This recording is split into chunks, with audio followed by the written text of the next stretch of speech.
Here we're going to discuss who benefits and who is hurt by a strong currency. Before we do, let's briefly review what we mean by a strong currency. A strong currency is one that has a high value in terms of other currencies. When a currency increases in value in terms of another currency, we say that the currency has appreciated.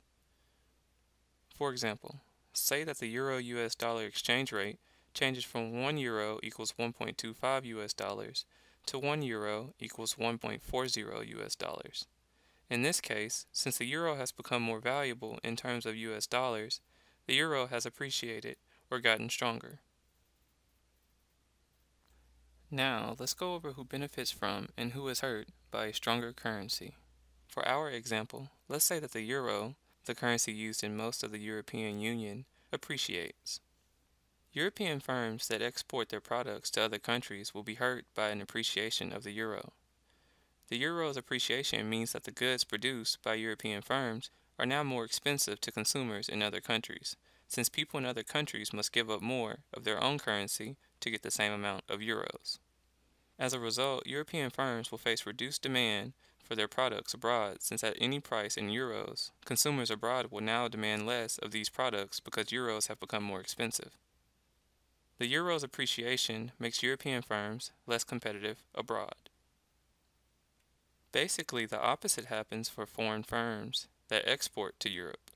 These firms will be helped by an appreciation of the euro.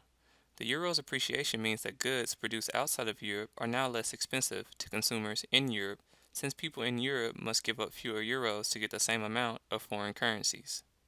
As a result, foreign firms will face increased demand for their products in Europe, since at any price in their own currency, Europeans will demand more of these products because foreign currencies have become less expensive.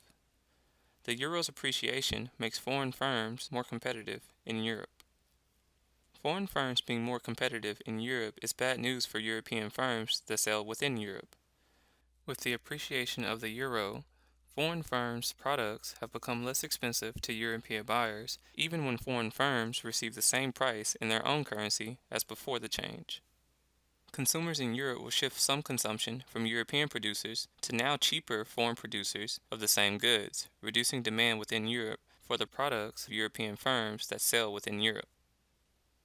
This effect on European firms, together with a negative impact on European firms that export to other countries, could cause unemployment in Europe to increase.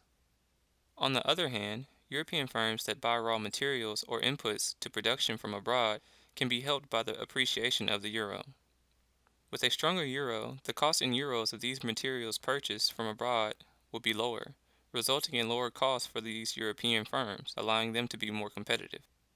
For reasons that we've been discussing, a stronger euro will help European consumers of foreign products. European consumers need to give up fewer euros to get the same amount of a foreign currency.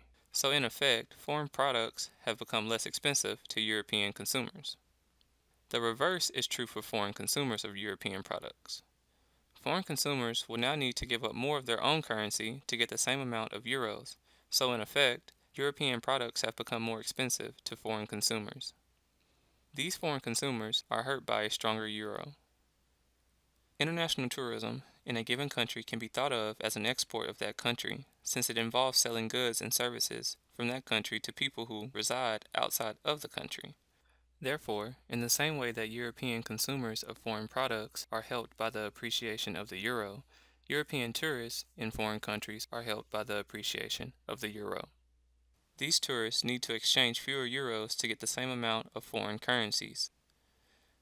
Just as foreign consumers of European products are hurt by a stronger euro, so too are tourists from other countries who visit Europe. Tourists who visit Europe now get fewer euros in exchange for the same amount of their own currency, so their expenditures in Europe are now more expensive to them.